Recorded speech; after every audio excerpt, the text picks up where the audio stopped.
ஹரஹர சங்கர ஜெய ஜெய சங்கர பெரியவா திருப்பாதம் சரணம்.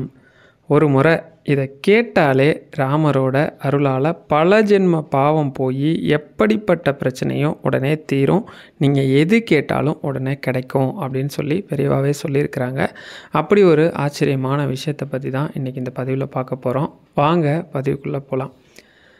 முதல்ல எல்லோரும் என்னை மன்னிச்சிடுங்க, கிட்டத்தட்ட வீடியோ போட்டு 10 நாள் கிட்ட ஆச்சு. ஏன்னா எனக்கு எக்ஸாம் இருந்தது, இன்னும் கொஞ்சம் வேலை இருந்தது. அப்புறம் காலேஜில் என்எஸ்எஸில் இருக்கோம். இது கேம்ப் போட்டிருக்கோம், ஒரு 10 நாள் கேம்ப். என்னென்னா மருத்துவ முகாம்னு சொல்லுவாங்கள்ல, அது மாதிரி ஜென்ரல் மெடிசன், பொது மருத்துவம், அப்புறம் கண் மருத்துவம், கால்நடை மருத்துவம், இலவச சட்ட உதவி, இந்த மாதிரி நிறைய விஷயங்கள் கொடுக்கறதால காலையில் 8 மணிக்கு போனேன் அப்படின்னா வரத்துக்கே சாயந்தரம் 6-6:30 ஆகிடும். அதுக்கப்புறம் பசங்களெல்லாம் மேலே அனுப்பிட்டு வீடியோ போடுறது கஷ்டமாயிடுன்றதால போட முடியல. தப்பாக நினச்சிக்க வேண்டாம். முடிஞ்சால் அடுத்து இன்னும் ஒரு 3 நாள் 4 நாளில் முடிஞ்சிடும்னு நினைக்கிறேன். கண்டினியூஸாக வீடியோ கொடுக்க பார்க்குறேன். இன்றைக்கி இருந்தாலும் ஏன் இந்த வீடியோ அப்படின்னா, இன்றைக்கி உலகமே ராமரை கொண்டாடிட்டுருக்கோம். ஏன் அப்படின்னா ராமரோட பிறந்தநாள். ராமரை கொண்டாடுறதுக்கு உலகத்துக்கே ராமநவமி ஒரு நாள் தான் இருக்கா அப்படின்னா அப்படி கிடையாது. ராமர் அனுதினமும் கொண்டாட வேண்டிய ஒரு கடவுள். இருந்தாலும் நான் அனுதினமும் கொண்டாடுற ஒரு கடவுளுக்கு பிறந்த நாள் இன்றைக்கி. அவரை பற்றி சொல்லாமல், அவரை பற்றின விஷயங்கள், அவருக்கு பின்னாடி இருக்கிற பெரிய விஷயங்கள்லாம் சொல்லணும் அப்படிங்கிறது தான் இந்த பதிவு. முடிஞ்ச அளவுக்கு இந்த பதிவை எடிட் பண்ண முடியாதுன்னு நினைக்கிறேன், ஏன்னா நேரமின்மை. அதனால் ஏதாவது தவறாக சொல்லியிருந்தேன் இல்லை திருப்பி சொல்லியிருந்தேன்னா மன்னிச்சிடுங்க. முதல்ல ஒரு விஷயம், நீங்கள் ராமரை பற்றி ஒரு முறை கேட்குறதாலேயே நம்ம வாழ்க்கையில் பல பாவங்கள் போகும் அப்படின்னு சொல்லுவாங்க. ரெண்டாவது ராமர் ஏன் மற்ற கடவுளோட உயர்ந்தவர் அப்படிங்கிறதுக்கும் சில விஷயம் இருக்குது. ஒரு பிரச்சனைக்கும் ஒரு மாதிரி நம்ம ராமரை வழிபடலாம். அதெல்லாம் நம்ம இந்த பதிவில் ஒன்று ஒன்றா பார்ப்போம்.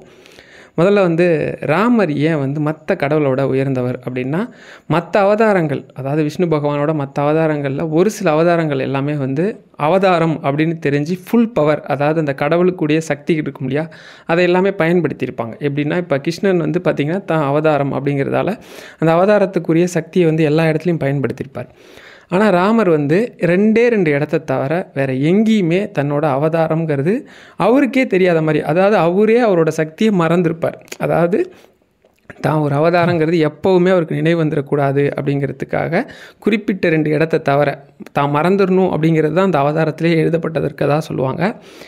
எங்கே 2 இடம் அப்படிங்கிறதையும் நான் சொல்கிறேன். ஏன் ராமர் கொண்டாடப்படுறாருங்கிறதுக்கு முக்கியமான காரணம் என்னென்னா, நம்மளை மாதிரி ஒரு சாதாரண மனுஷன் என்ன மாதிரி கஷ்டத்தெல்லாம் அனுபவிப்பான், எந்த அளவுக்கு மனவேதனை இருக்கும், என்ன மாதிரி கஷ்டம் இருக்கும், எப்படிலாம் துன்பப்படுவான் அப்படின்னு நம்மளை மாதிரி வாழ்ந்து அனுபவித்த ஒரு கடவுள்.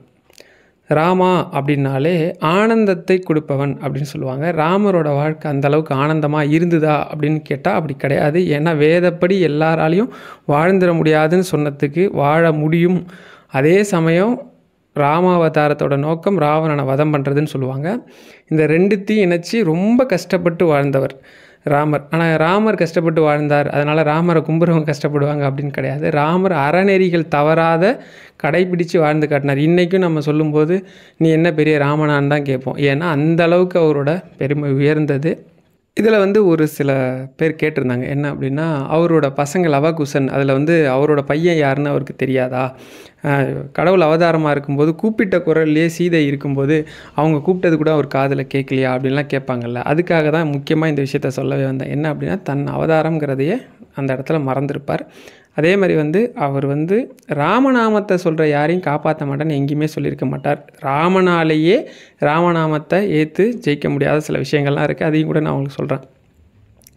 இப்படி மற்ற அவதாரங்கள், கடவுளுக்குன்னு ஒரு சட்டம் இருக்குது பார்த்தீங்களா, அந்த சட்டம் என்ன அப்படின்னா, நீங்கள் என்ன கர்மா பண்ணியிருக்கீங்களோ அந்த கர்மாவை நீங்கள் அனுபவிச்சு தான் ஆகணும்.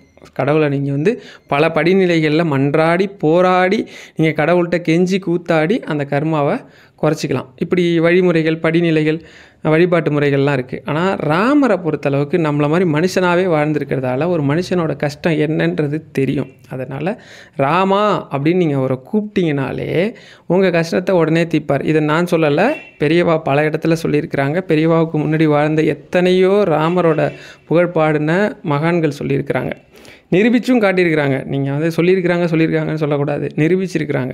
அப்படிப்பட்ட ராமர், அவரோட இந்த சம்பவங்கள்லாம் நம்ம கேட்குறோம்ல, தெரிஞ்சுக்கிறோம்ல, இதனால் நமக்கு என்ன பயன் இருக்குது? இப்போ நீங்கள் ஏதோ ஒரு வீடியோ போடுறீங்க, ராமரை பற்றி சொல்கிறீங்க, இதை பற்றி தெரிஞ்சுக்கிறதால எங்களுக்கு என்ன கிடைக்க போகுது அப்படின்னா, இதை சொல்லுவாங்க.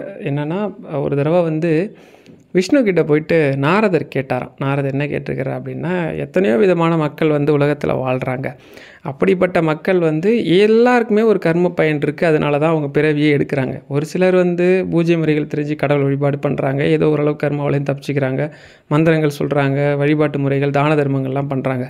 அப்படிலாம் இல்லாத, இந்த அறிவே இல்லாத சில மக்கள் இருப்பாங்க. இல்லை இதுக்கு நேரமே இல்லாத மக்கள், நம்மளை மாதிரி அன்றாட வேலை பார்த்தா தான் வாழ முடியுன்ற சூழ்நிலையில் இருக்கக்கூடிய மக்கள் எத்தனை பேர் இருக்காங்க. அந்த மாதிரி ஒவ்வொருத்தரையும் சொல்லி இவங்கெல்லாம் இருக்காங்களே, இவங்கெல்லாம் முக்தி அடையிறதுக்கு வழியே இல்லையா? இப்போ மற்றவங்களோட கம்பேர் பண்ணும்போது இவங்களுக்கு பல பிறவி தேவைப்படும் இல்லையா கர்ம பலனை குறைக்கிறதுக்கு, இதுக்கு எதுவும் வழியே இல்லையா? அப்படிங்கும்போது பகவான் விஷ்ணு வந்து ஒரு சொல்லியிருப்பார். என்ன சொல்லியிருப்பார்னா, இது அழகாக வரும். நம்மளோட இந்த முத்தமிழ்னு ஒரு விஷயம் இருக்குது. 3 தமிழ்கள் என்ன அப்படின்னா, இயல், இசை, நாடகம்னு சொல்லுவாங்க. இந்த இயல் அப்படின்னா இயல்பாக பேசுகிற தமிழ். இசைனா பண், அதாவது இசைச்சிட்டே பாட்டு பாடுறது. நாடகத்தமிழ்னா கூத்து, நமக்கு தெரியும் இல்லையா, அதை வந்து நடித்து காமிக்கிறது.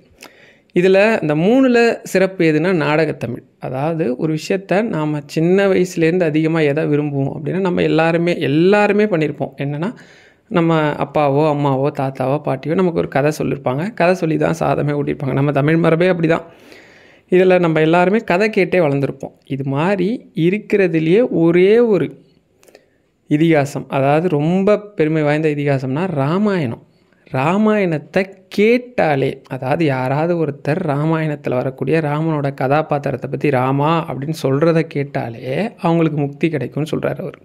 அந்த அளவுக்கு உயர்வானது ராமாயணம். அந்த ராமாயணத்தில் ஏதோ ஒரு பகுதியை, ஒரே ஒரு சின்ன பகுதியை சொல்லி அதில் ராமரோட பேர் வர மாதிரி சொன்னாலோ, இல்லை ராமரோட கஷ்டத்தை பற்றி சொன்னாலோ, இல்லை ராமரோட பெருமைகளை பற்றி சொல்லும்போது நம்ம கேட்டாலே நமக்கு முக்தி கிடைக்கும் அப்படின்னு அவர் சொல்கிறார்.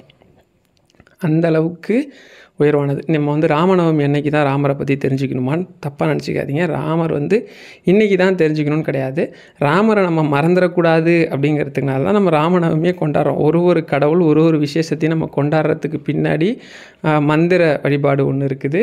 அதுக்கப்புறம் பார்த்திங்க அப்படின்னா நம்மளோட ஆன்மீக பாதை அறநெறி தனியாக இருக்குது. அதுக்கப்புறம் வழிபாட்டு முறைகள் இருக்குது, சில கடமைகள் இருக்குது. அதில் பார்த்திங்கன்னா நம்ம ராமரை வந்து கொண்டாடணும் அப்படிங்கிறதுக்காக தான் ராமநவமி ரொம்ப முக்கியமாக வச்சுட்ருக்கோம். இதில் இந்த ஒரு கதையை கேட்குறதால மட்டும் நம்மளது எப்படி மாறிடும் அப்படின்றது, ஒரு கணவன் மனைவி இதை வந்து நிறைய தடவை சொல்லுவாங்க. அவருக்கு வந்து கொஞ்சம் இளம் வயசில் கொஞ்சம் நிறைய இதெல்லாம் கர்மாலாம் பண்ணிட்டாருன்னு சொல்லி அவருக்கு ஒரு சின்ன வருத்தம் இருக்குது. அதனால் என்ன பண்ணுறாருன்னா, பக்கத்தில் இருக்கவர்கிட்ட போய் கேட்குறாரு. கேட்கும்போது அவங்க என்ன சொல்கிறாங்க, அவர் ஒரு உபாசகர், அவர் சொல்கிறார், இந்த மாதிரி ராமாயணம் கேளு, உன் பாவம்லாம் போயிடும் அப்படின்னு இருக்கார். ஆனால் மனைவிக்கு இதில் உடன்பாடு இல்லை. செஞ்ச பாவம் தான், எப்படி இது தீந்துரும்? இவரும் டெய்லியும் போய் ராமாயணம் கேட்பார், வருவார், நிம்மதியாக படுத்துங்குவார். பார்த்தா இவங்களுக்கு ஒன்றுமே புரியல. ராமாயணம் கேட்குறாரு, இவரோட பாவம் எப்படி தீர்ந்துருக்கும் அப்படின்றதும் சரி. இவருக்கு ஒரு விஷயம் புரியல, நம்ம புரிய வைப்போம்னு சொல்லிட்டு வீட்டு பரண் மேலே இருந்த ஒரு சல்லடை எடுத்து கொடுத்து, ராமாயணம் கேட்டு முடித்ததும் வரும்போது ஆற்றுல சல்லடையில் தண்ணி பிடிச்சிட்டு வாங்கன்னு சொல்லுவாங்க. இவர் ராமாயணம் கேட்டு முடிச்சுட்டு, ராமாயணத்தில் அவங்க சொல்கிறதுல சில விஷயம் இவருக்கு புரியாது. அதாவது பொதுவாக ராமாயணம் வந்து சொற்பொழிவுனா நல்லாயிருக்கும். நாடகம் இந்த மாதிரி விஷயம்லாம் பார்த்திங்கன்னா கொஞ்சம் நாடகத்தமிழ்லாம் சில பேருக்கு புரியாது, சில விஷயங்கள் புரியாது. இவருக்கு வந்து கேட்கும்போது ரொம்ப சந்தோஷமாக இருக்குது. உட்கருத்து சிலது புரியுது, சிலது புரியல. அதை பற்றி அவர் கவலைப்படல. ஆனால் கேட்டால் நல்லா இருக்குங்கிறதுக்காக போகிறார். ஆனால் மனைவிக்கு இப்படி ஒரு சந்தேகம் இருக்குது. டெய்லியும் சல்லடையில் தண்ணி பிடிச்சி வர்றாரு. பாதி தூரம் வரத்துக்குள்ளேயே தண்ணி காலியாகிடும். 10 நாள் ஆச்சு. 11வது நாள் மனைவி கூப்பிட்டு கேட்டாங்களாம், நீங்கள் வந்து ராமாயணம் டெய்லியும் கேட்குறீங்க சரிதான், ஆனால் இந்த ராமாயணம் கேட்குறதால உங்களோட கர்மா எப்படி தீரும்னு நீங்கள் நம்புறீங்க? எப்படி ஓட்ட சல்லடை, அதாவது அரிசி அளிக்கிற சல்லடையில் தண்ணி அள்ள முடியாதோ அதே மாதிரி ராமாயணம் கேட்டால் மட்டுமே உங்கள் கர்மா தீந்துராது அப்படின்னு சொன்னாங்களாம். நீ சொல்கிறது வந்து உண்மைன்னு நான் ஏற்றுக்க முடியாது, என்னோடய கருத்தையும் கேளுன்னு சொல்லிட்டு இவர் சொல்லுவார். என்ன சொல்லுவார் அப்படின்னா, 10 நாளைக்கு முன்னாடி இந்த சல்லடை பயன்பாட்டே இல்லாமல் அழுக்கடைஞ்சும் குப்பை இதுமாக இருந்தது. இன்றைக்கி இந்த அரிசி சல்லடை 10 நாளாக தண்ணி எடுத்து நல்ல புது சல்லடை மாதிரி சுத்தமாகிடுச்சு. அதனால் இதை பயன்படுத்தலாம். இது மாதிரி தான் நம்ம ஆன்மா. இந்த நம்ம கெட்ட எண்ணங்களையும் விஷயங்களையும் குப்பை மாதிரி போட்டு அதை பாழடைய வச்சுட்றோம். ராமாயணத்தை நான் தினமும் கேட்க என் ஆன்மாவில் படிஞ்சிருந்த இந்த சல்லடையில் இருந்த குப்பை மாதிரி ஒரு கர்மாவும் போயிடுச்சு. இப்போ நான் ரொம்ப சுத்தமாக இருக்கேன், எனக்கு நிம்மதியாக தூக்கம் வருது, எனக்கு மற்றவங்களை பார்க்கும்போது அன்பும் கருணையும் வருதுன்னு சொன்னாராம். அந்த அளவுக்கு உயர்வானது வந்து ராமாயணம். இந்த ராமாயணத்தில் நம்ம வந்து எந்த ஆபத்தையும் ஜெயிக்கக்கூடிய ஒரு விஷயத்தெல்லாம் சொல்லியிருப்பாங்க. என்ன சொல்லியிருப்பாங்க அப்படின்னா, ராமா அப்படின்னு கூப்பிட்டா எப்பேற்பட்ட ஆபத்தையும் காப்பாற்றுவார் அப்படின்னு சொல்லுவாங்க. ராமரை பற்றி சொல்லும்போது ராமர் வந்து 2 விஷயம் நீங்கள் தெரிஞ்சுக்கணும். ராமர் வந்து தன்னோட சக்திகள் அனைத்தையும் எங்கேயுமே வெளிப்படுத்தினதே கிடையாது. அத்தனை சக்தி வச்சுருந்தார். ஆனால் அவர் எங்கேயுமே பயன்படுத்தலை. 2 இடத்துல 2 அத்தியாவசியமான இடத்துல மட்டும் பயன்படுத்தியிருப்பார். எங்கே அப்படின்னா, ஜனகனோட வில். ஜனகர் இருக்கார் இல்லையா, சீதையோட தந்தை, அவர்கிட்ட ஒரு வில் இருக்கும். சீதை பிறக்கும் போதே இருந்ததாக சொல்லுவாங்க, அவர் வச்சுருந்ததாக சொல்லுவாங்க. நமக்கு இப்போ அந்த வில் எப்படி வந்ததுங்கிறது தேவையில்லை. அவர்கிட்ட இருக்கிற வில்லை நாண் ஏற்றி உடைக்கணும். நாண் ஏற்றினா அந்த வில்லை வந்து அம்பு ஏறத்துக்கு தயார் பண்ணுறது தான் நாண் ஏற்றுறது. ஏற்றி அதை உடைக்கணும். இதுதான் வந்து போட்டி. அதில் யார் ஜெயிக்கிறாங்களோ அவங்க தான் சீதையை கட்ட முடியும். இதில் நிறைய பேர் வந்திருப்பாங்க, யாராலையும் முடியாது. ராமர் என்ன பண்ணுவார்னா, ரொம்ப சாதாரணமாக எடுத்து அதை நாண் ஏற்றி அந்த வில்லை வந்து உடைச்சிருவார். உடச்ச உடனே இப்போ என்ன ஆகிடும்னா, அந்த இதில் வந்து பரசுராமர் வந்திருப்பார். இப்போ பரசுராமர் யாருன்னு ஒரு பின் குறிப்பு சொல்லணுமா?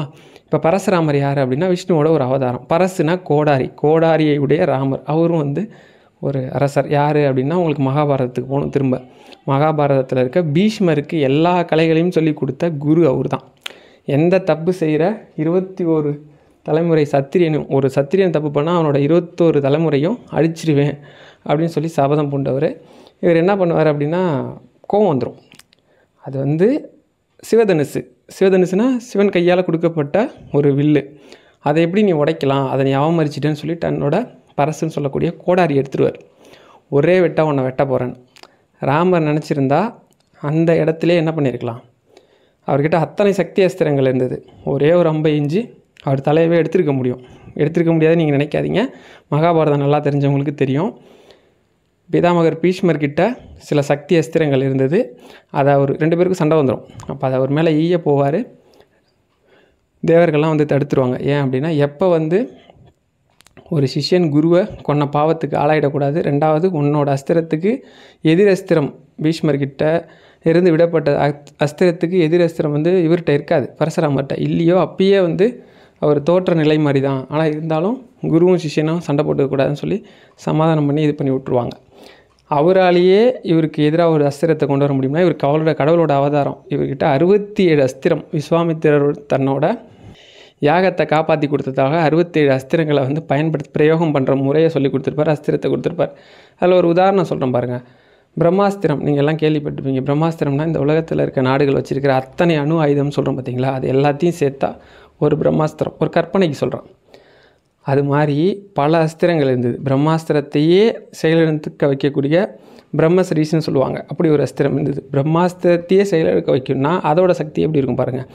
அதையே செயலிழக்க வைக்கக்கூடிய இன்னொரு அஸ்திரம், அந்த அஸ்திரத்தையும் செயலிழக்க வைக்கக்கூடிய இன்னொரு அஸ்திரம், இப்படி 67 அஸ்திரங்கள் வச்சுருக்கிறார். அவர் ஒன்றை எஞ்சார்னா நம்ம எல்லோரும் என்ன பண்ணுவோம், எஞ்சோம்னா போய் டார்கெட்டை மட்டும்தானே அடிக்கும். ஆனால் இவர் எஞ்சார்னா அந்த டார்கெட் அடிச்சுட்டு எதை வந்து சேதப்படுத்தணுமோ அதை சேதப்படுத்திட்டு திரும்பி வந்துடும். மறுபடியும் அவர் வந்து அதை பயன்படுத்த முடியும். அப்படி வச்சுருப்பார். ஆனால் வந்து அங்கே என்ன பண்ணுவார்னா, நான் தான் விஷ்ணு, என்னோடய அவதாரம் இதுதான் காமிப்பார். அங்கே ஒன்று. 2வது எங்கே காமிப்பார் அப்படின்னா, ராவண போரில் இறந்துருவான். இறந்தவுடனே இவர் வந்து ஒரு சின்ன மலைக்குன்றோட அடிவாரத்தில் உட்காந்துருக்கும்போது அது சாயந்தர நேரம். ராவணன் எப்படி இறந்து போனான்னு சொல்லி அவங்களோட மனைவி மண்டோதரியால் தாங்கிக்கவே முடியாது. ஏன்னா அப்படி ஒரு போர் வீரன், அவனை எப்படி கொண்டிருக்க முடியும் அப்படின்னு சொல்லிட்டு அவங்க என்ன பண்ணுவாங்க, போர்க்களத்துக்கு போகக்கூடிய அத்தனை உடையையும் அணிஞ்சிக்கிட்டு போர்க்களம் நோக்கி வருவாங்க. அது மாலை பொழுதுங்கிறதுனால, சூரியனோட மறைவு அப்படிங்கிறதுனால யாராவது ஒருத்தவங்க வந்தோம்னா நிழல் தூரத்தில் வரும்போதே நிழல் நம்ம பக்கத்தில் வந்துடும். ரொம்ப லாங்காக தெரியும் இல்லையா. அப்படி அவங்க அங்கே வரும்போதே அவங்களோட நிழல் கொஞ்சம் கொஞ்சமாக ராமரை நோக்கி வந்துட்டுருக்கோம். வந்துக்கிட்டு இருக்கிறது ஒரு பொண்ணுன்னு தெரிஞ்சுட்டு டக்குன்னு எழுந்துருவார். எழுந்து அந்த நிழலை விட்டு விலகி வந்து நின்றுப்பார். நின்றுக்கிட்டு அவங்க வந்த உடனே அதை கவனிச்சிருவாங்க. ஒரு பொண்ணோட நிழலே உன் மேலே படக்கூடாதுன்னு நினைக்கிறேன்ல அப்படின்னு சொல்லி ராமர்கிட்ட வந்து பேசுவாங்க. பேசும்போது என்ன சொல்லுவாங்கன்னா, எந்த விதத்தில் என் கணவரை விட நீங்கள் சிறந்தவராக இருக்க முடியும்னு நான் யோசித்தேன். இப்போ தான் புரிஞ்சுது. என் கணவர்கிட்ட வீரம் இருந்தது, விவேகம் இருந்தது, சக்தி இருந்தது, எல்லாம் இருந்தது. ஒன்றே ஒன்று மட்டும்தான் இல்லை, உங்ககிட்ட இருக்க அந்த ஒழுக்கம். மற்றொரு பெண்ணோட நிழல் கூட தன் மேல் படக்கூடாதுன்னு நினைக்கிற இந்த எண்ணம் இல்லை, இதனால தான் அவர் அழிஞ்சார்னு சொல்லிட்டு அவங்க இது பண்ணுவாங்க. அந்த இடத்துல அவங்களுக்கு வந்து விஷ்ணு பகவானாக காட்சி கொடுத்தது மட்டும் இல்லாமல் முக்தி கொடுத்துருப்பார். இந்த 2 இடத்த தவிர வேறு எங்கேயுமே அவர் பவரை பற்றி சொல்லினதா எனக்கு தெரியல. வேறு ஏதாவது இருந்ததுன்னா நீங்கள் சொல்லுங்கள். நான் வேணால் அப்படி ஒன்று இருக்கா அப்படின்னு சொல்லி பாருங்கள். எனக்கு தெரிஞ்சு அந்த 2 இடத்த தான் சொல்லுவாங்க. 2 இடத்துல மட்டும்தான் அவர் தன்னோட சக்தி வெளிப்படுது. மற்ற எல்லா இடங்கள்லையும் நம்மளை மாதிரி ரொம்ப மனம் வேதனைப்படக்கூடிய அத்தனை கஷ்டங்களையும் அனுபவித்தார். இப்போ நீங்கள் கிருஷ்ணாவதாரம் எடுத்துக்கிட்டிங்க அப்படின்னா அவர் வந்து அந்த சுகதுக்கங்களுக்கு அப்பாற்பட்ட ஒரு கதாபாத்திரம். அவர் வந்து அதெல்லாம் பெருசாக அவருக்கு தோணாது. அவருக்கு தெரியும். அதனால் அதெல்லாம் அவர் வந்து ரொம்ப சாதாரணமாக கடந்து போயிடுவார். அப்படி இருக்கக்கூடிய கிருஷ்ணனே சில இடங்களில் அழுதுருக்காருன்னு சொல்லி மகாபாரதத்தில் இருக்குது. நான் வந்து அதை மறுக்கலை, சொல்கிறேன். ஆனால் ராமர் வந்து அப்படி கிடையாது, இப்படியே நம்மளை மாதிரியே. ஆனால் ராமர் வந்து ஏன் நம்ம வந்து வழிபட்டால் உடனே பலன் கொடுப்பார், ராமரை வந்து ராமான்னு சொல்லி கூப்பிட்டா வருவார் அப்படின்னா அதுக்கும் ஒரு இடத்துல சொல்லுவாங்க. ராவணன்கிட்ட இவர் என்ன பண்ணுவார் அப்படின்னா ஆஞ்சநேயரை தூது அனுப்புவார். எதுக்கு தூது அனுப்புவார்னா சீதையை இவர்கிட்ட ஒப்படைக்க சொல்லி. அவன் கெட்டவன், தன்னோட மனைவியை தூக்கிட்டு போயிருக்கான். இருந்தால் கூட அவன்கிட்ட இருக்க நல்ல பண்புகள், ஒரு சிறந்த சிவபக்தன், வேதங்கள்லாம் தெரிஞ்ச நல்ல மனிதன், இதெல்லாம் நிறைய விஷயங்கள் அவனை பற்றி எல்லாத்தையும் தெரிஞ்சுக்கிட்டு அப்படி ஒருத்தனுக்கு ஒரு வாய்ப்பு கொடுக்கணும்னு சொல்லுவார். இதே சூழ்நிலை ஒருவேளை நம்ம அந்த மாதிரி ஏதாவது ஒரு பிரச்சனை இருக்குன்னு வச்சுங்க, நம்ம இந்தளவுக்கு பொறுமையாக இருப்போமா? முத வேலையை படையை திரட்டிட்டு போகிறோம், ஒரே நாளில் அத்தனை பிரச்சனையும் முடிக்கிறோம். நம்மள்ட்ட அத்தனை சக்தி அஸ்திரம்லாம் இருந்ததுன்னு வச்சுக்கிங்க, இருந்த இடத்துலேருந்தே ராவணனை தீர்த்து கட்டுறதுக்கான அத்தனை வேலையும் பார்த்துருப்போம் இல்லையா? ஆனால் பொறுமையாக ஒரு தூது அனுப்புவார். தூது அனுப்பி போய் அவனோட கெட்ட நேரம், அவன் தூதுவனாக வர அனுமனியும் ரொம்ப இதாக பேசிடுவான். தேவையில்லாமல் அவன் தலையில் மண்ணெல்லி போட்டுப்பான். அது வந்து அவனோட அழிவுக்கான அவதாரம் தான் ராம அவதாரம். இருந்தால் கூட அவனுக்கும் ஒரு மன்னிப்பு கொடுக்க முயற்சி பண்ணியிருப்பார். அந்த கஷ்ட காலத்துலேயும் கொடுமையிலையும் நிதானமாக எதிரிக்கு கூட ஒரு நல்லது பண்ணுற உள்ளம் எத்தனை பேருக்கு இருக்கும்? கந்தன் அவதாரத்தில் முருகன் கூட சூரபத்மனுக்கு ஒரு நாள் அவகாசம் கொடுப்பார். நான் போய் நீ செஞ்ச தவறெல்லாம் தெரிஞ்சிட்டு வான். அது முருகனோட அவதாரம். இது கூட அவதாரம் தான். ஆனால் இவர் யாராக இருக்கார்? சாதாரண மனுஷனாக இருக்கார். சாதாரண மனுஷனாக எதிரி கூட அவனோட நல்லதெல்லாம் நினச்சி பார்த்து அவனுக்கு கூட நல்லது நடக்கட்டும்னு நினைக்கிறார். அப்படிப்பட்டவர் நீங்கள் போய் ராமா நான் இந்த கஷ்டத்தில் இருக்கிறேன், என்னை காப்பாற்றுன்னு சொன்னால் காப்பாற்ற மாட்டாரா? நிறைய பேர் போட்டிருந்ததுக்காக ஒரு விஷயம், நான் வந்து நிறைய விஷயங்கள் சொல்லியிருப்பேன். அதில் வந்து ஒரு முக்கியமான விஷயம் சொல்கிறேன். நீங்கள் வந்து ராமநாமம், நீங்கள் வந்து கடன் இந்த மாதிரி பிரச்சனை இருக்குது, மனசை ரொம்ப பாதிக்கக்கூடிய வேறு எந்த பிரச்சனை, நான் ஒரு பிரச்சனைக்கும் ஒரு விஷயம் சொல்கிறேன். கடன், குறிப்பாக கடன் இருக்குது அப்படின்னா காலை வேலை பிரம்ம முகூர்த்தத்தை தேர்ந்தெடுங்க. நல்ல ஒரு பிரம்ம முகூர்த்தத்தில் எழுந்துக்குங்க. சரி, என்னால் முடியாது அப்படின்னா தயவு செஞ்சு நீங்கள் பிரம்ம முகூர்த்தத்தை மட்டும்தான் செலக்ட் பண்ணி ஆகணும், வேறு வழியே கிடையாது.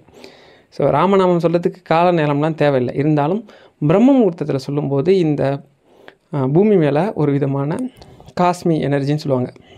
அந்த எனர்ஜி விழும்போது நீங்கள் என்ன மந்திரம், எந்த கடவுளோட பேரை சொல்லி உச்சரிக்கிறீங்களோ அந்த கடவுள்கிட்ட உங்களை பற்றின நல்ல அதிர்வலை ஏற்படும். அந்த கடவுளோட பார்வை உங்கள் மேலே திரும்பி பார்க்குற நல்ல சக்தி கிடைக்கும். நான் வந்து அனுபவபூர்வமாக உணர்ந்திருக்கேன். ராமநாமம் வந்து எந்த மந்திரம் சொல்ல முடியலைனாலும், ஒருவேளை நீங்கள் வந்து குளிக்கணும்னு அவசியம் கிடையாது, நீங்கள் வந்து சுத்தபத்தமாக இருக்குங்கிறது அது உங்களோட தனிப்பட்டது. எழுந்து பெட்டில் உட்காந்து விட்டுக்கிட்ட ராமநாமம் சொல்லலாம். ராம ராம ராம ராம ராம ராம ராம ராம ராமன்னு சொல்லலாம். இப்படி ராம ராமன்னு சொல்கிறதால ஒரு 15 நிமிஷம் 20 நிமிஷம் சொன்னால் கூட இதை தொடர்ந்து சொன்னீங்க அப்படின்னா உங்களுக்கு அளவிட முடியாத ஆற்றல் கிடைக்கும். எப்படிப்பட்ட பிரச்சனையும், அது என்ன சொல்லுவாங்க, உயிரே போகிற பிரச்சனையிலேருந்து கூட ராமநாமம் காப்பாற்றுன்னு சொல்லுவாங்க. கடன் வந்து அதை விட மோசமானதெல்லாம் கிடையாது. பொதுவாக நீங்கள் ஒரு விஷயத்தை புரிஞ்சுக்கிங்க. இந்த கதையை சொல்லிவிட்டு ஏன்னா கடன் எப்படி ஏற்படுது, என்ன பிரச்சனையில் வருதுங்கிறதையும் சொல்கிறேன். விஸ்வாமித்திரர் கூடிய சபை இருக்கும். அந்த சபையில் ராமர் இருப்பார். ராமரை தரிசிக்கிறதுக்கு ஒரு அரசன் போவான். கேரக்டர் பேரெலாம் விட்டுருங்க, ஏன்னா சொன்னோன்னா அது ஒன்றையும் கண்டினியூ பண்ணிட்டே போகணும். அப்படி போகிறவனா வழியிலே மடக்கி நாரதர் எங்கே போகிறேன்னு கேட்பார். இந்த மாதிரி ராமரை கூடியிருக்கக்கூடிய ரிஷிகள் சபையில் சந்தித்து எல்லாருக்கிட்டையும் ஆசீர்வாதம் வாங்க போகிறான். சரி போ, ஆனால் நீ வந்து காட்டுக்கு போய் வேட்டையாடிட்டு வந்திருக்க, இதில் வந்து எல்லாரையும் தரிசனம் பண்ணு, எல்லாருக்கிட்டையும் ஆசீர்வாதம் வாங்க, தப்பு கிடையாது. ஆனால் விஸ்வாமித்திரர் ராஜரிஷி, அந்த ராஜரிஷிக்குன்னு ஒரு மரியாதை இருக்குது. அவரை வந்து இந்த வேட்டையாடிட்டு போனதோட போய் தரிசனம் பண்ணக்கூடாது. அவரை மட்டும் தரிசனம் பண்ணாமல், அதாவது அவருக்கு மட்டும் நமஸ்காரம் பண்ணி அவர்கிட்ட மட்டும் ஆசீர்வாதம் வாங்காமல் வந்துருன்னு சொல்லுவார். இவர் ஒரு திட்டத்தை ஆல்ரெடி ரெடி பண்ணிடுவார். இவனும் அவர் சொன்னது உண்மை நினச்சி நேராக போய் எல்லாருக்கிட்டேயும் வந்து ஆசீர்வாதம் வாங்குவான். விஸ்வாமித்திரர்கிட்ட மட்டும் வாங்க மாட்டான். உடனே விஸ்வாமித்திரருக்கு கோபம் வந்துடும். விஸ்வாமித்திரர் கம்முன்னு தான் இருப்பார். அங்கேயும் போய் நாரதர் தன்னோட வேலையை காமிச்சிருவான். என்ன பண்ணுவார் அப்படின்னா, இந்த மாதிரி எல்லாருக்கிட்டேயும் அந்த அரசன் வந்து வாங்கினான், உங்கள்கிட்ட மட்டும் வாங்கலை, அதனால் அவன் உங்களை அவமதிச்சிட்டான்னு சொல்லி அங்கேயும் வந்து சொல்லி விட்ருவார். விஸ்வாமித்திரர் கோவம் வந்துடும். உன்னை ராமனை கூப்பிட்டு, உன் சபையில் எனக்கு ஒரு பெரிய அவமானம், இந்த மாதிரி இந்த அரசன் வந்து என்னை அவமதிச்சிட்டான், நீ என்ன பண்ணுவியோ ஏது பண்ணியோ தெரியாது, அவன் தலையை கொண்டு வந்து என் காலில் போட்டுன்றார். ராமர் வந்து நீதி நெறி தவறாதவர், கரெக்டாக அரசாட்சி பண்ணக்கூடிய தன்னோட குரு, அவர் தான் குரு இவருக்கு. அவருக்கு ஒரு அவமானம்னதும் இன்றைக்கி சூரியன் அஸ்தமனம் ஆகிறதுக்குள்ளே அவன் தலையை கொண்டு வந்து உங்கள் காலில் போடுறேன்றார். இப்போ இந்த அரசனுக்கு இப்படி ஒரு சம்பவம் நடந்துருச்சுன்னு அவன்கிட்டையும் போய் நாரதர் சொல்லிடுவார். இந்த மாதிரி நீ ஒரு பிரச்சனையில் மாட்டிக்கிட்டு இருக்க, நீ உன்னை காப்பாற்றுறதுக்கு ஒரு வழி தான் இருக்குது, நேராக போய் அஞ்சனா தேவி, அதாவது ஆஞ்சநேயரோட அம்மா, அவங்க காலில் போய் விழுந்து என்னை காப்பாற்றுறேன்னு சொன்னால் தான் விடுவேன்னு சொல்லிட்டு அவங்க அந்த மாதிரி கோயிலுக்கு போயிட்டு வந்துக்கிட்டு இருப்பாங்க. கரெக்டாக போய் காலில் விழுந்து காலை கட்டியமாக பிடிச்சிப்பான். என் உயிரை நீங்கள் தான் காப்பாற்றணுன்னதும், சரிப்பா காப்பாற்றுறேன் எந்திரின்னுவாங்க. யாரால் உனக்கு பிரச்சனைனது நடந்ததை சொன்னது அவங்களே அதிர்ச்சி ஆகிடுவாங்க. ஐயோ, இந்த உலகத்தில் ராமநாமம், தப்பாக சொல்லிட்டேன், ராமபானம். ராமபானம்னா ராமரோட வில்லிலேருந்து புறப்படக்கூடிய அம்பு, அது ஒரு சக்தி அஸ்திரங்கள் இருக்கு இல்லையா, அதை எதிர்த்து நிற்கக்கூடிய சக்தி இந்த உலகத்தில் யாருக்குமே கிடையாது. அப்படி யாராலையும் எதிர்த்து நிற்க முடியாது. ராமர் ஒருத்தரை எய்ம் பண்ணி அம்பு விட்டுட்டாருன்னா கண்டிப்பாக அவனை வீழ்த்திட்டு ராமநாமம் திரும்பி ராமர்கிட்டே போகுமே தவிர ஒருத்தனாலையும் அதை ஏற்று நின்று சண்டை போட்டு ஜெயிச்சதா ரெக்கார்டே கிடையாது. என்னப்பா பண்ணுறதுனால நீங்கள் என்ன பண்ணுவீங்களே தெரியாது, நீங்கள் தான் என்னை காப்பாற்றணுன்றதும் இவர் நம்மால் ஆஞ்சநேயர் ரொம்ப நாளாக அம்மாவை பார்க்காம ஆடி பாடிட்டு அம்மாவை பார்க்குறதுக்கு போயிருப்பார். போனோடனே ஆசையாக அம்மா வரவேற்பாங்கன்னு பார்த்தா அவங்க சோகமாக உட்காந்துருப்பாங்க. இங்கே வாப்பா அப்படின்னு கூப்பிட்டு எனக்கு ஒரு உதவி பண்ணணுன்னது, அம்மா பிறந்ததுலேருந்து நீங்கள் எனக்கு எதுவுமே கேட்டதில்லை, என்ன கேளுங்க, என்ன உதவினாலும் பண்ணுறேன்னதும், இந்த மாதிரி ஒருத்தர் உயிரை காப்பாற்றணுன்னதும், இது என்ன பெரிய விஷயமா, என் பிரபுக்கிட்ட சொன்னால் எப்பேற்பட்டவனோட உயிரையும் காப்பாற்றுவனதும், தம்பி பிரச்சனையே உன் பிரபுவால் தான், அவர் தான் ராமர் தான் இன்றைக்கி சாயந்தரத்துக்குள்ளே இவன் தலையை கொண்டு போய் விஸ்வாமித்திரர் காலில் போடுறேன்னு சொல்லியிருக்கிறாரு, நான் அவனுக்கு வந்து உயிரை காப்பாற்றுவேன்னு வாக்கு கொடுத்துருக்கேன், நீ என் வாக்கை காப்பாற்றினது. இப்போ இவருக்கு ஒரு தர்ம சங்கடம், சரி அம்மா வந்து கேட்டாங்களேன்னு சொல்லி சரின்னு சொல்லி அந்த மன்னனுக்கு ராமநாமம் சொல்கிறது. ராமநாமம் சொல்கிறதுனா நீங்கள் ஏதோ அதுக்கு ஏதோ ட்ரிக்கெலாம் இருக்குதுன்னு நினச்சிக்காதீங்க, அந்த மாதிரிலாம் ஒரு ட்ரிக்கும் கிடையாது. நல்லா பத்மாசனம்னா நம்ம வந்து சாப்பிடும்போது உட்காரோம் பார்த்தீங்களா, சப்பளங்கால் போட்டு உட்காரதுன்னு சொல்ல முடியாது, அது மாதிரி உட்காந்துக்கிட்டு 2 தொடமேலையும் கையை சின்முத்திரைன்னு சொல்லுவாங்க, அந்த முத்திரையை வச்சுக்கிட்டு உடம்ப நேராக வச்சுக்கிட்டு சொல்லணும். ஏன்னா அப்போ தான் சில எனர்ஜி, சில சக்கரங்கள்லாம் நமக்கு சரியாக வேலை செய்யுங்கிறதுக்காக. இல்லை உங்களுக்கு நீங்கள் சாப்பிட்டுட்டு இருக்கும்போதும் சொல்லலாம், பயணம் பண்ணிட்டீங்கன்னா சொல்லலாம், எந்த இடத்துலேருந்து கூட ராமநாமம் சொல்லலாம். எப்படி சொல்லணும் அப்படின்னா, ராம ராம ராம ராம ராம ராம ராம ராமன்னு சொல்லணும், அவ்வளோதான். எழுதுறதா இருந்தால் ஸ்ரீராம ஜெயம்னு எழுதணும். ஸ்ரீ அப்படின்னா மரியாதைன்னு அர்த்தம், ஸ்ரீ ராம ஜெயம், ராமருக்கு வெற்றின்னு அர்த்தம், அப்படி எழுதணும். இப்போ அவனும் ராம ராம ராமன்னு சொல்லிக்கிட்டே இருக்கான். எவ்வளோ நேரம் சொல்லுவீங்க ராம ராம ராமன்னு? ஒரு 5 மணி நேரம் சொன்னாலே நமக்கு எனர்ஜி ட்ராப் ஆகிடும் இல்லையா? அவன் அப்படியே சோர்ந்து போகிற நேரம்லாம் பார்த்து தன்னோட எனர்ஜியில் ஒரு சக்தி எடுத்து அவன் உடம்புல போட்டு சொல்ல வைக்கிறார். ராமர் பொறுத்து பார்த்தார், எங்கே தேடி அவன் கிடைக்கல அப்படின்றதும் உடனே ஒரு சக்தி அஸ்திரத்தை எடுக்கிறார். எந்த அஸ்திரம்? பிரம்மாஸ்திரம். ஸ்ட்ரைட்டாக பிரம்மாஸ்திரத்துக்கே போயிட்டார். பிரம்மாஸ்திரத்துக்கிட்ட ஒரு பெரிய ப்ளஸ் என்ன அப்படின்னா, நான் ஒரு இடத்துல இருந்துக்கிட்டு ஒரு நாடு தாண்டி ஒருத்தன் இருக்கான், அவனை அடிக்கணும் அப்படின்னா கூட இங்கேருந்து எய்ம் பண்ணி விட்டேன்னா அவனை அங்கே போய் அடிச்சுட்டு இங்கே வரும். அந்த மாதிரி ராமர் இருக்கிற இடத்துல இருந்தே பிரம்மாஸ்திரத்தை ஏவுறார். பிரம்மாஸ்திரம் நேராக வருது. எங்கே வருது? சராயு நதியில் கழுத்தளவு தண்ணியில் அந்த அரசனும் ஆஞ்சநேயர் நின்றுக்கிட்டு ராமநாமம் சொல்கிறாங்க. பொதுவாக தண்ணியில் கழுத்தளவு நின்று சொன்னோம்னா மந்திரம் 1000 மடங்கு பலன் தரும்னு சொல்லுவாங்க. ஒரு படிநிலை இருக்குது. பசுமாட்டு கொட்டகையிலேருந்து சொன்னோம் அப்படின்னா 10,000 முறை, கோவிலேருந்து சொன்னால் 1,00,000 முறை, அந்த மாதிரி ஒன்று இருக்குது. எங்கே இருந்து சொன்னோம்னா இவ்வளோ முறை அப்படின்னு சொல்லுவாங்க. அது வந்து தண்ணியில், அதுதான் தண்ணியை தேர்ந்தெடுத்திருக்கார். தண்ணியில் நின்று சொல்கிறாங்க. போன பிரம்மாஸ்திரம் 2 பேரையுமே அடிக்க முடியாமல் திணறுது. ஏன்னா ஒரு திடீர்னு பார்த்தா ஒரு சக்தி கவசம் அவங்க 2 பேரையும் சேர்ந்தாப்புல சூழ்ந்து நிற்கிது. அதை தாண்டி இந்த பிரம்மாஸ்திரத்தால் உள்ளேயே போக முடியல. பிரம்மாஸ்திரம் திணறுது, வேறு வழியே இல்லாமல் இவர்கிட்ட திரும்பி வருது. திரும்பி அந்த பிரம்மாஸ்திரத்தை பார்த்து ராமர் கடுப்பாயிட்டார். என்ன விஷயம்னா தான் இந்த மாதிரி ராமநாமம் வந்து ஆஞ்சநேயர் சொல்கிறாரு, ஆஞ்சநேயரை தாண்டி எங்களால் உள்ளே போக முடியல, ரொம்ப சிரமமாக இருக்குது அப்படின்னா, அடுத்த உடனே பிரம்மாஸ்திரத்தை விட சக்தி வாய்ந்த இன்னொரு அஸ்திரத்தை எடுக்கிறார். அதையும் ஏவுறார். அதுவும் அதே மாதிரி தான் போய் ஒரு ரவுண்ட் அடிச்சுட்டு திரும்பி வந்து விட்ட சொல்லுது. கடுப்பாயிட்டார். யார் இந்த விஷயத்தை தடுக்கிறான்னு பார்த்தா ஆஞ்சநேயர் தான் தடுக்கிறார். அப்போ ஆஞ்சநேயரே முதல்ல அந்த ஆயுதத்தால் தாக்குறதுன்னு முயற்சி பண்ணுறாரு. அவரால் தாக்க முடியாது. அது ராமருக்கும் தெரியும். பாசத்தின் காரணம் ஒன்று இருந்தாலும் கடமைன்னு வரும்போது அவர் கடமையை தான் ஃபஸ்ட்டு எடுப்பார். அவர் அப்படிப்பட்டவர் தான். இப்போ ஒரு வேளை அவர் அடுத்த ஒரு சக்தி அஸ்திரத்தை எஞ்சிருந்தா கூட, ஒரு உதாரணத்துக்கு சொல்கிறேன், அவர் உடம்புல போகிற மூச்சு காற்றே ராம ராம ராமன் போகும் ஆஞ்சநேயர் பொறுத்தளவுக்கு. அதேமாதிரி அவர் உடம்புல இருக்கக்கூடிய ஒரு ரோமம்னு சொல்லக்கூடிய முடி இருக்குது பார்த்தீங்களா, அந்த முடியை விட அதிகமாக அவர் உடம்புல ராமநாமம் இருக்குது. ஒரு உதாரணத்துக்கு சொல்கிறேன், அத்தனை ராமர்கள் இருக்காங்க. ஏன்னா அவர் உடம்பே அந்தளவுக்கு ராமரால் நிரப்பப்பட்டது. இவர் ஒரே ஒரு அம்பை எஞ்சார்னா ஏத்தாப்பில் இருக்க அவங்க அத்தனை கோடி பேரும் சேர்ந்து திரும்பி ஒரு அம்பை எஞ்சாங்கன்னா எது ஜெயிக்கும்? ராமர் தோற்றுருவார். இதை தான் சொல்லுவாங்க. உதாரணத்துக்கு போய் பார்த்தா ஒரு கவசம் அவரை சேர்த்தாப்புலேயே இருக்குது. இந்த கவசத்தை எந்த சக்தி அஸ்திரத்தாலையும் உடச்சிக்கிட்டு உள்ளே போவே முடியல, போய் திணறுது. ராமர் பெரியவரா ராமநாமம் பெருசா அப்படின்னா ராமநாமம் தான் பெருசு. ராமரே நினச்சா கூட ராமநாமம் சொல்கிறவனா வீழ்த்த முடியாது. அப்படிப்பட்ட ராமரோட உயர்ந்தது இந்த நவகிரகம் எதுவும் கிடையாது. உங்களுக்கு வர எல்லா கஷ்டத்துக்கும் ஏதோ ஒரு கர்ம பலன் இருக்கும். அந்த கர்ம பலனை ஏற்றுக்கிட்டு அதை செயல்படுத்த வேண்டிய கட்டாயத்தில் ஏதோ ஒரு நவகிரகம் இருக்கும். ஏதோ ஒன்று இருக்கும். சனி கிரகமாக இருக்கலாம், ராகுவாக இருக்கலாம், கேதுவாக இருக்கலாம், எதுவோ ஒன்றா இருக்கலாம். நீங்கள் கிரகத்து பின்னாடியே ஓடாதீங்க. அதுக்கு பரிகாரம் பண்ணுறேன், இதுக்கு பரிகாரம் பண்ணுறேன், இதை பண்ணுறேன். பரிகாரங்கிறதே உங்களை ஆத்ம திருப்திப்படுத்துறதுக்கு தானே தவிர அது அந்த அளவுக்கு சக்தியாக இருக்காது.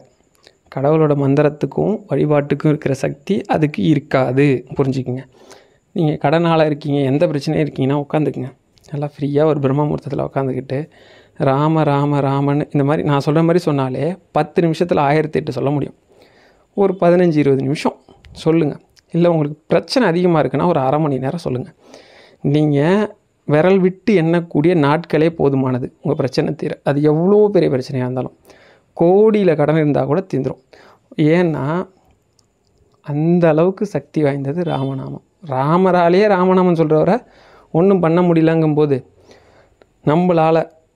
நம்மளை மாதிரி சாதாரண மனுஷனை ஆட்டி படைக்கக்கூடிய நவகிரகத்தாலாம் ஒன்றுமே பண்ண முடியாது. நீங்கள் ராமன்ற வார்த்தையை சொல்லிட்டீங்கனாலே உங்கள் பக்கத்தில் பிரத்யட்சமாக வந்து ஆஞ்சநேயர் உட்காந்துப்பார். உங்களுக்கு சந்தேகமாக இருந்தால் நீங்கள் வேணும்னா, ஒரு சகோதரி கூட கமெண்டில் போட்டிருந்தாங்க, நான் சொல்லியிருந்தேன் என்னோடய அனுபவத்தை, அதுக்கு போட்டிருந்தாங்க. என்னென்னா, நான் வந்து ஒரு குறிப்பிட்ட எண்ணிக்கைக்கு மேலே ராமநாமம் சொன்னால் ஒரு விரிப்பை பக்கத்தில் போட்டுட்டு சொல்லி பாருங்கள், அந்த விரிப்பு கசங்கி இருக்குன்னு சொன்னேன். அவங்க சொன்னாங்க, நான் ராமநாமம் சொல்லும்போது என் பக்கத்தில் யாரோ நடமாடுற மாதிரியே இருக்குது, எனக்கு ராமர் தான் நடமாடுறாருன்னு தோணுது, சில சமயங்களில் வந்து ராமர் தரிசனம் கிடைச்ச மாதிரிலாம் நான் ஃபீல் பண்ணுறேன்னாங்க. அதெல்லாம் 100% உண்மை. ராமநாமம் சொன்னால் ஆஞ்சநேயர் அந்த இடத்துக்கு வந்துடுவார். ராமநாமம் ராமர் வந்து எவ்வளவோ சொன்னார், இது மாதிரி என்னோட வைகுண்டத்துக்கு வந்துருன்னு. மாட்டவே மாட்டேன்.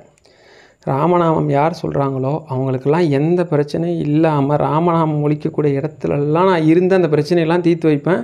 எனக்கு அதுக்கு நீங்கள் ஆசீர்வாதம் பண்ணணும்னு அவர்கிட்ட ஆசீர்வாதம் வாங்கிட்டு இங்கே தான் இருக்கார். 7 சிரஞ்சீவியில் ஒருத்தர் ஆஞ்சநேயர். அப்படிப்பட்ட ஆஞ்சநேயர் நீங்கள் ராமன்னு சொன்னீங்கன்னா வந்துடுவார்.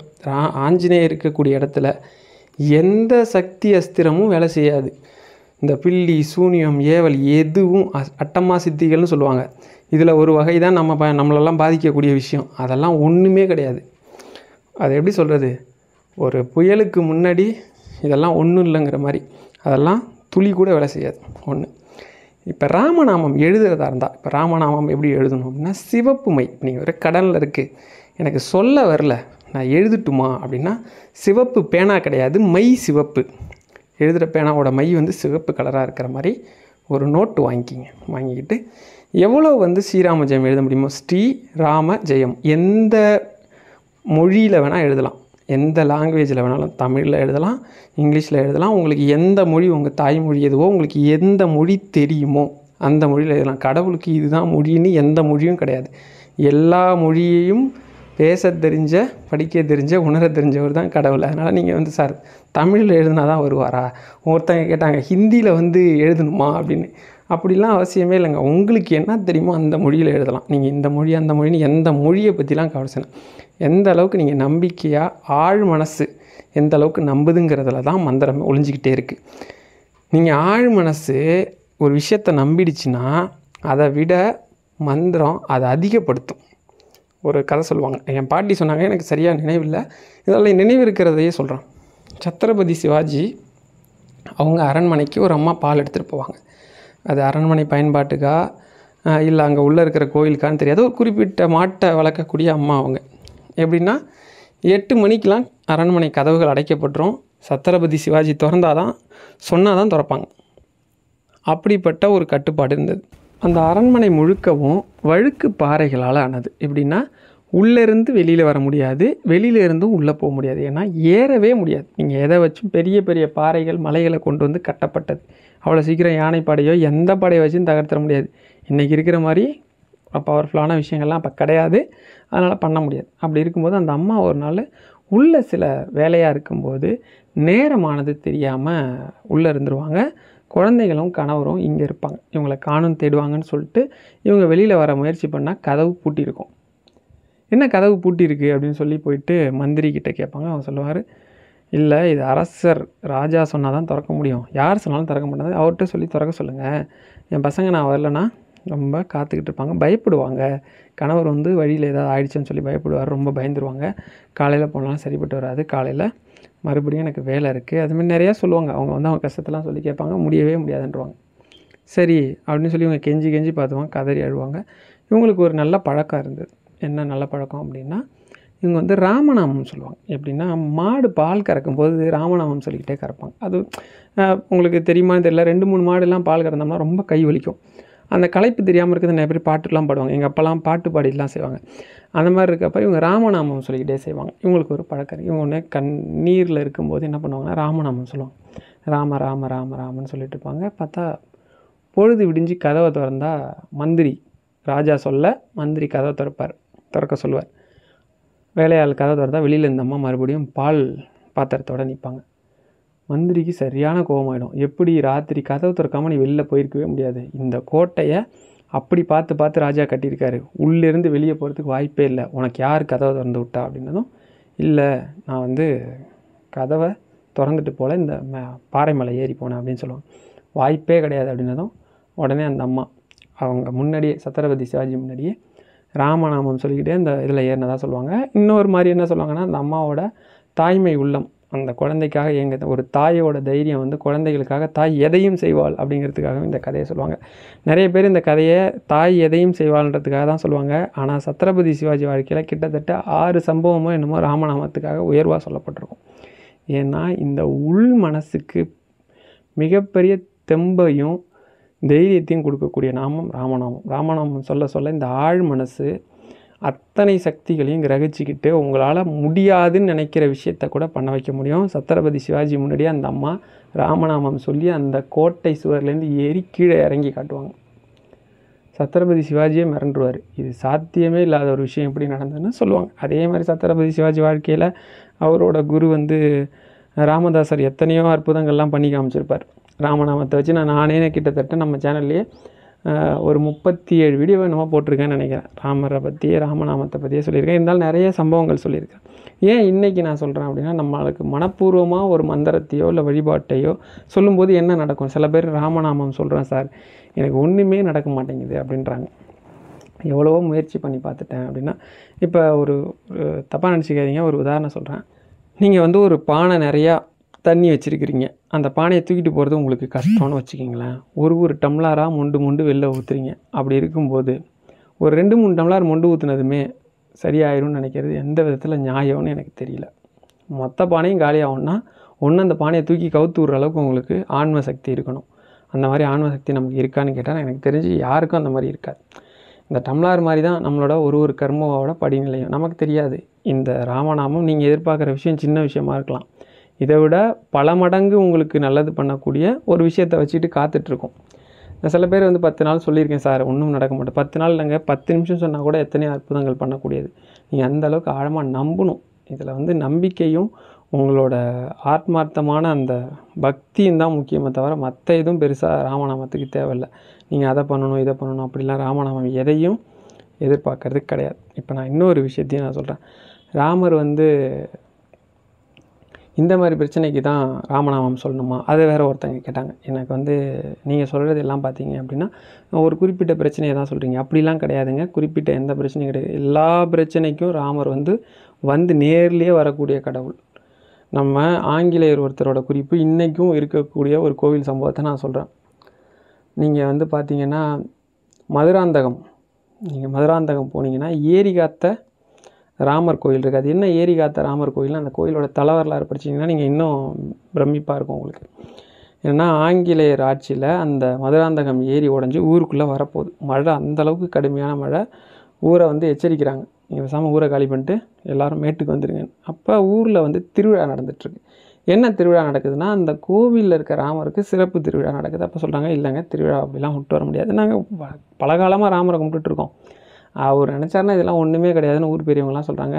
உங்களாம் சொன்னால் புத்தி வராது, சரி ஊரே மடிய போகிறீங்கன்னு சொல்லிட்டு அந்த இவர் என்ன பண்ணிடுறாரு, கலெக்டர்னு நினைக்கிறேன், அவர் கலெக்டர் தான். அவர் என்ன பண்ணிடுறாருன்னா அவரோட குவார்ட்டர்ஸுக்கு போயிடுறாரு. போனால் அவர் மனசு கேட்கல, சரி இப்படியும் ஏரி உடைய தான் போகுது, எப்படி உடையுது என்னதுன்னு பார்ப்போம்னு சொல்லிட்டு போகிறாரு. போனால் அந்த ஏரிக்கரையில் கொஞ்சம் தூரமாக நின்றுட்டு பார்க்குறாரு. அப்படி நின்று பார்த்துட்டு இருந்தால் அப்படியே மின்னல் மின்றதுலேருந்து பார்த்துட்டே இருக்கு. பார்த்தா ஏரிக்கரையில் 2 பேர் நின்றுட்டுருக்குறாங்க. யாரோ 2 பசங்க நின்றுட்டுருக்கிற மாதிரி இருக்குது. ஒரு மின்னலில் பார்க்குறாரு, அது கொஞ்சம் நேரம் கழிச்சு அடுத்த மின்னல்லையும் பார்க்குறாரு. சரி ஓகே, இன்னும் பார்த்தா இன்னும் ஒரு அடி தண்ணி அதிகமாக வந்துச்சுன்னா ஏரிக்கரை உடஞ்சிரும். சரி எப்படியும் உடைய தான் போகுதுன்னு வீட்டுக்கு போயிட்டார். வந்து பார்த்தா திரும்பி மழை விடாமல் பேஞ்சிட்ருக்கு. சரி எப்படியும் உடஞ்சிருக்குன்னு சொல்லி ஒரு 4-5 மணி நேரம் கழிச்சு வந்து பார்த்தாருன்னா எந்த இடத்துல தண்ணி இருந்ததோ அதே இடத்துல தான் தண்ணி இருக்குது. என்னடா ஆச்சரியம், மழை விடாமல் பெஞ்சிகிட்ருக்கு, தண்ணி உடையவே இல்லையா அப்படின்னு சரின்னு பார்த்தா மழை விட்டுருச்சு. மறுநாள் காலைல வந்து பார்க்குறாரு, ஏரி தண்ணி இருந்ததை விட 10 அடி கீழே இருக்குது. வாய்ப்பே கிடையாது, ஏன்னா வடிஞ்சிருக்க வாய்ப்பே கிடையாது. பேஞ்ச மழைக்கு தண்ணி அதிகரித்து தான் இருக்கணும், எப்படி குறைஞ்சிருக்கும் அப்படின்னு சொல்லிட்டு உடனே ஒரு ஊரில் போய் பார்க்குறாரு. எல்லாம் ரொம்ப சந்தோஷமாக திருவிழா கொண்டாடிட்டு இருக்கிறாங்க. கொண்டாடிட்டு இருக்கும்போது இப்படி உள்ளே கொண்டாடுறாங்க, அப்படி என்ன இருக்குதுன்னு சொல்லி உள்ளே போய் கோயிலில் பார்த்தா அப்படியே உறைஞ்சி போகிறாரு. ஏன்னா அந்த விக்கிரகத்தை பார்த்தோன்னே இவங்க 2 பேரை தான் நான் வந்து ஏரிக்கரையில் பார்த்தேன்னு சொல்லி அவர் கை காட்டின 2 பேர் யாருன்னா ராமரும் லக்ஷ்மணனும். இன்றைக்கும் நீங்கள் அந்த கோயில் போனீங்கன்னா படிக்கலாம். இப்போ சமகாலத்தில் ஒரு 50-100 வருஷத்துலேயே பார்த்தவங்கலாம் இருக்கிறாங்க. ராமரை நேரில் பார்த்தவங்க, நேர கல்வெட்டுருக்கு. அவரே அப்புறம் நிறைய திருப்பணி பண்ணி நிறைய விஷயங்கள்லாம் அந்த கோவிலுக்கு வந்து நன்கொடையாக கொடுத்துருக்கிறாரு. அவர் வந்து எவ்வளோ விஷயங்கள் பண்ணதாக சொல்லுவாங்க. ஏன்னா ராமருக்கும் லக்ஷ்மணனும் இதுன்னு இல்லை, நீங்கள் நம்பிட்டீங்க அப்படின்னா எதுக்காகவும் எப்போவுமே வரக்கூடிய கடவுள். ஒரு சம்பவம் நான் வந்து நிறைய முறை திரும்ப சொல்லியிருக்கேன். என்னென்னா பெரியவா வந்து யார் என்ன பிரச்சனைக்கு வந்தாலும் அதிகமாக சொல்கிறது வந்து ராமநாமத்தை தான் சொல்லுவாங்க. ராமநாமம் சொல்லி பிரச்சனை சரியாயிடும்ட்டு ஒரு சொற்பொழிவாளர் வருவார். சொற்பொழிவாளர் வந்தோடனே பெரியவாவுக்கு அவர் ரொம்ப பிடிக்கும். என்ன எங்கே சொற்பொழிவுனதும் பக்கத்தில் தான் பெரியவா. சொற்பொழிவு கூடயே நீ ஒரு விஷயம் பண்ணிட்டு இருந்தியே, அதை நிப்பாட்டிட்டு இல்லை பெரியவா, அதனால் என்ன பிரயோஜனம், ஒன்றும் பிரயோஜனம் இருக்க மாதிரி தெரியல, அதனால் நிப்பாட்டிட்டுவாங்க. சரி நான் இன்றைக்கி சொல்லியிருக்கேன்ல எனக்காக அதை இன்றைக்கி செய்ய அப்படின்னதும் பெரியவாவை கேட்டாங்களேன்னு சொல்லி அவர் அந்த விஷயத்தை செய்வார். செஞ்ச உடனே சாயந்தரம் பெரியவா அந்த சொற்பொழிவு முடிஞ்சு அந்த ஊருக்கே வந்துடுவாங்க முடிகிற சமயம். அப்படி போன உடனே பார்த்தா அன்றைக்கி சொற்பொழிவில் சொன்ன எல்லா விஷயத்தையும் பெரியவா எல்லாருக்கும் சொல்லிவிட்டு ஆசீர்வாதம் பண்ணிவிட்டு பெரியவா ஒரு விஷயத்தை பண்ண சொன்னாங்களா. அது என்ன அப்படின்னா, சொற்பொழிவாளர் என்ன பண்ணுவார்னா சின்னதாக ஒரு நோட்டு வாங்கி கொடுப்பார், நோட்டும் பேனாவும். அதில் ஸ்ரீராம ஜெயம் இத்தனை எண்ணிக்கை எழுதிட்டு வரவங்களுக்கு வெள்ளி காசு வந்து பரிசாக கொடுப்பார். அதுதான். ஆனால் நிறைய பேர் நோட்டை வாங்கிட்டு போனவங்க யாருமே எழுதிட்டு வந்திருக்க மாட்டாங்க. அதனால் அவர் மனசுன்னு வந்து போய் என்னத்துக்கு நம்ம வாங்கி கொடுக்குறோம், யாருக்காவது பிரயோஜனம் இருக்கான்னு நினச்சிருப்பார்.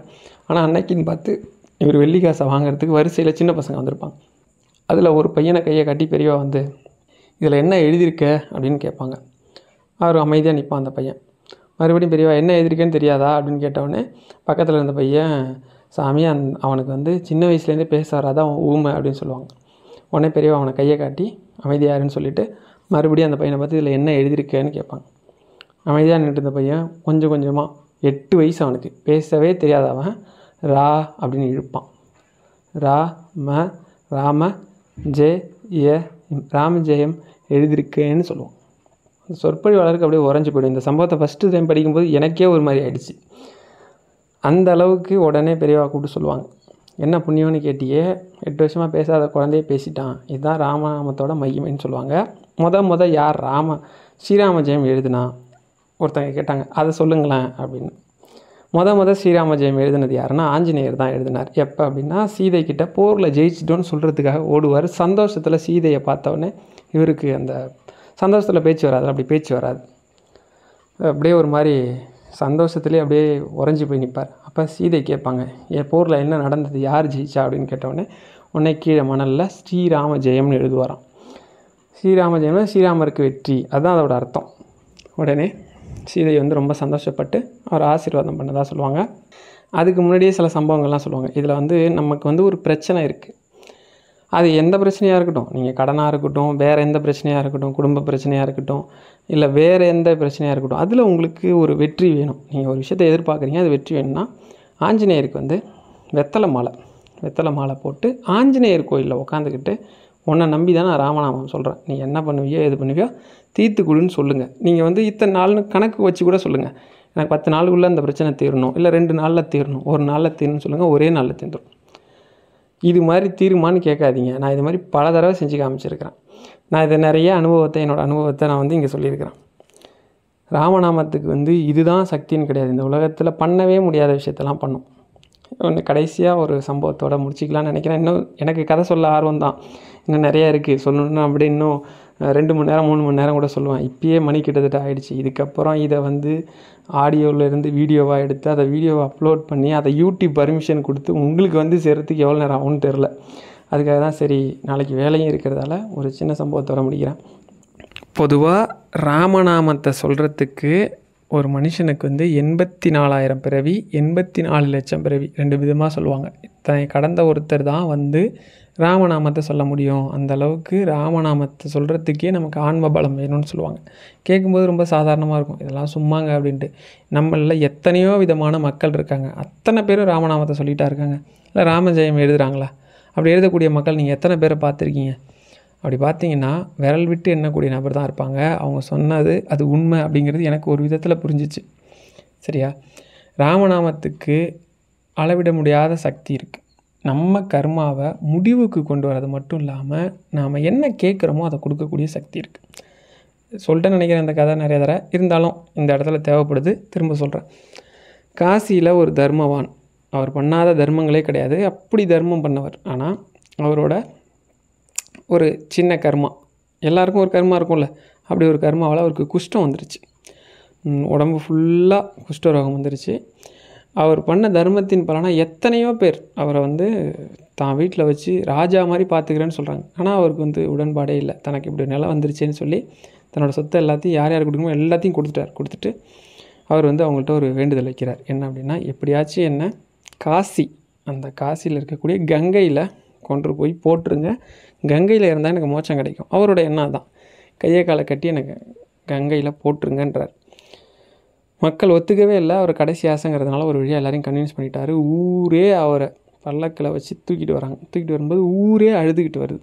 இப்போ ராமதாசர், நம்ம நிறைய பேருக்கு தெரியும், ராமனோட அந்த ராமநாமத்தை பற்றியும் ராமனை பற்றியும் இந்த உலகத்துக்கு இந்த அளவுக்கு தெரியறதுக்கு ஒரு முக்கியமானவர் ராமதாசர். அவரோட சீடர் என்ன பண்ணுறாருன்னா, கங்கா ஸ்நானம் பண்ணிவிட்டு அவர் இப்படி மேலே வரும்போது ஊரே அழுதுகிட்டு வராங்களே, எதுக்கு அழுதுட்டு வராங்கன்னு சொல்லி போய் கேட்குறார். எதனாலன்னது, இந்த மாதிரி இவருக்கு இது மாதிரி ஆகிடுச்சு, நாங்கள் எவ்வளோ வைத்தியம் பண்ணி பார்த்தோன்னா நம்மளை மாதிரி நல்லா கவனிச்சிங்க, நிறைய பேர் கேட்ட கேள்விக்கு இங்கே தான் பதிலே இருக்குது. அப்போ அவங்க சொல்கிறாங்க, பக்கத்தில் இருக்க ராமர் கோயிலுக்கு கூப்பிட்டு போனோம், போய் அங்கெல்லாம் வச்சு வழிபாடெலாம் பண்ணோம், ஆனால் ஒன்றும் பலன் தெரில. நல்லா கேளுங்க, ராமர் கோயிலுக்கு போயிருக்காங்க, பூஜை பண்ணியிருக்கிறாங்க, ஆனால் வந்து அவருக்கு குணமாகலை. கடைசியாக வேறு வழி இல்லாமல் இவர் வேறு வழியே இல்லாமல் அவர் கேட்டுக்கிட்டதால் அவரை கொண்டு வந்து இந்த கங்கையில் போட போகிறோம் அப்படின்னதும், இவ்வளோ கஷ்டப்படுறவங்க எல்லோரும் சேர்ந்து ஒரே ஒரு விஷயம் பண்ணிங்கன்னா இவருக்கு சரியாயிடும் அப்படின்னதும் எல்லோரும் வித்தியாசமாக பார்க்குறாங்க. என்னங்க சொல்கிறீங்க, எவ்வளோ முயற்சி எடுத்து பார்த்துட்டோம், எவ்வளோ காசு செலவு பண்ணி வைத்தியம் பண்ணி பார்த்துட்டோம், போகாத கோயில் இல்லை, கும்பிடாத சாமி இல்லை, இருந்தும் சரியாகணும். இல்லை, நான் சொல்கிறதா நம்பி எனக்காக ஒரு முறை செய்யுங்க. சரி, என்னது எல்லாரும் சேர்ந்து ஒரு முறை 3 முறை ராமன்னு சொல்லுங்கள் சரியாயிடுன்றாங்க. சரி, இவர் சொல்கிறது சரியாகுதோ இல்லையோ ஒரு தடவை முயற்சி தான் பண்ணி பார்ப்போம். அவங்களுக்கும் ஒரு அரை நம்பிக்கை தான் இருக்குது. இவர் சொல்கிறதால நமக்கு ஒன்றும் பணம் நஷ்டமாகிட போகிறதில்ல, இருந்தாலும் சரி இவர் சொல்கிறதுல குணமாயிடுச்சுன்னா நல்லா இருக்குமேனு ஒரு அரை நம்பிக்கை வச்சு ராமன்னு சொன்னாங்க. அவரை கையை காலை கட்டி பல்லக்கில் வச்சுருந்தாங்களே, அவர் எல்லாம் குணமாகி பழைய மாதிரி பக்கத்துலேயே நின்றுட்டு இருந்தாராம். அப்படி அத்தனை பேரும் மிரண்டு போயிட்டாங்க. ஊரே வந்து ராமநாமத்தை ஆஹா ஓஹோன்னு சொல்லுது. இப்போ அந்த ராமதாசரோட சீடர் இவங்க அத்தனை பேரையும் கூப்பிட்டுட்டு ராமதாசர்கிட்ட போகிறார். போனவுடனே, இந்த மாதிரி நீங்கள் சொன்ன ராமநாமத்தோட மகிமையை நானும் என்னால் முடிஞ்ச அளவுக்கு இந்த உலகத்துக்கு உணர்த்தியிருக்கேன். 3 தடவை ராமநாமம் சொல்லி இவரோட குஷ்டரோகம் நோய் இதனால் இவர் வந்து இதில் வீச போனவங்களை காப்பாற்றிருக்கிறேன் அப்படின்னு ராமதாசர் சந்தோஷப்படுவார்னு பார்த்தா ராமதாசர் கோவப்பட்டார். பொதுவாக கோவப்பட மாட்டார், ஒரு கடுமையாக சொன்னாராம், இத்தனை நாள் என் கூட இருந்து கூட உனக்கு வந்து இன்னும் தெளிவு வரல அப்படின்னதும், சாமி நான் என்ன தப்பு பண்ணேன்னு சொல்லுங்கன்னதும், ராமா அப்படின்னு ஒரு தடவை சொல்லியிருந்தாலே அவன் குணமாக இருப்பான். நீ எதுக்கு ராமநாமத்தை 3 முறை சொல்லி அதோட சக்தியை குறைச்சி மதிப்பிட்டேன்னு சொன்னாராம். அந்த அளவுக்கு உயர்வானது ராமநாமம். நீங்கள் உடனே சொல்லலாம், சார் நான் ராமா அப்படின்னு ஒரு தடவை சொன்னால் எனக்கு சரியாயிடுமா அப்படின்னு. அந்த ஒரு தடவை சொல்கிற ராமாவுக்கும் பின்னாடி உங்களோட நம்பிக்கை இருக்குது பார்த்தீங்களா, அதை உங்களால் இவ்வளோ ஆழமான நம்பிக்கைன்னு கணக்கிட்டு சொல்ல முடியும்னா ஒரே தடவையில் வந்துடும். அளவிட முடியாத நம்பிக்கை. இப்போ நீங்கள் என்ன கேட்டிங்கன்னா, இந்த பிரச்சனைக்கு ராமநாமம் சொன்னால் சரியாயிடுமா அப்படின்னு நீங்கள் என்கிட்ட கேட்டிங்கன்னா, நான் 100% சரியாயிடும் நம்பிகிட்டே சொல்லுவேன். வண்டி ஒரு நாள் பஞ்சர் ஆகிடுச்சு. எப்பயுமே என்னோடய அனுபவத்தை சொல்லாமல் வீடியோ க்ளோஸ் பண்ணதே இல்லை, இருந்தால் நான் சொல்கிறேன். வண்டி ஒரு நாள் பஞ்சர் ஆகிடுச்சு. பஞ்சர் ஆனதுலேருந்து இந்த பக்கம் ஒரு 8 கிலோமீட்டர் போகணும், இல்லைனா இந்த பக்கம் ஒரு 6 கிலோமீட்டர் போகணும். இப்போ வண்டி பஞ்சர் ஆகிடுச்சு. வண்டியை நான் இந்த பக்கம் தள்ளுறதா இந்த பக்கம் தள்ளுறதா? அட ராமா, இன்றைக்கின்னு பார்த்து நான் இப்படி வந்து மாட்டணுமா? இவ்வளோ தான் சொன்னேன். வச்சுனேன், கடவுளே என்னடா பண்ணுறது அப்படின்னு நின்றுருக்கேன் நான். இனிமேல் இந்த வண்டி இங்கேயும் தள்ளி இங்கேயும் தள்ளி போயிட்டுருக்கணும், நமக்குன்னு சோதனையா அப்படின்ட்டு. பக்கத்தில் அந்த ஊர் பேர் கேட்டால் சிரிப்பிச்சிருவீங்க. அந்த ஊர் பேர் வந்து ராமதேவபுரம். அந்த ஊர் பேர்.